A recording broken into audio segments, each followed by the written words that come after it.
connaissez la parabole du singe et de la machine à écrire. Vous savez, c'est-à-dire on dit, quelle chance pourrait-il y avoir pour qu'un singe puisse écrire les œuvres de Shakespeare, etc. Alors c'est des milliardièmes de possibilités. Enfin, c'est vraiment très très très faible.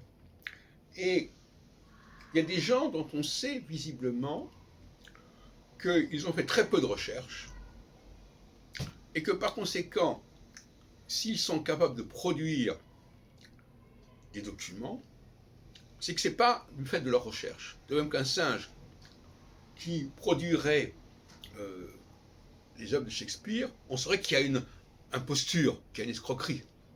De la même façon, il y a des gens dont on sait très bien qu'ils sont incapables de faire des recherches, de passer du temps à faire des recherches, et donc par conséquent, tout ce qu'ils font, tout ce qu'ils produisent, ils l'ont volé, ils l'ont pillé ailleurs. Et donc c'est très intéressant ce phénomène-là, de l'improbabilité pour que telle personne ait trouvé ce qu'elle propose ou qu'elle prétend avoir trouvé.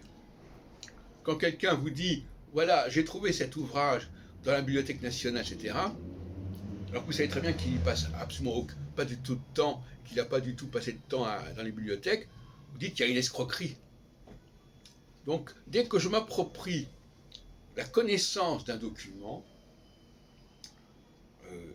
je ne peux pas me contenter de dire que je l'ai trouvé dans telle ou telle bibliothèque. Il faut aussi dire que quelqu'un m'a branché sur ces documents. Très important. Et il y a des tas de gens qui n'ont pas respecté cette règle-là.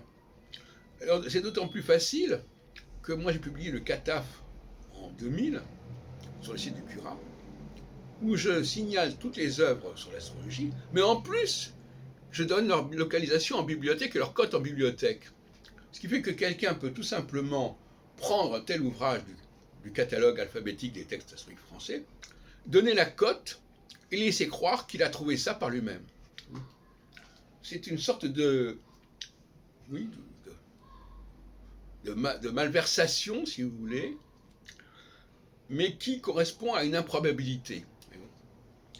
C'est-à-dire que la quantité de temps que la personne a dépensé pour faire ses recherches est dérisoire et rend extrêmement improbable qu'il ait trouvé ce qu'il prétend avoir trouvé.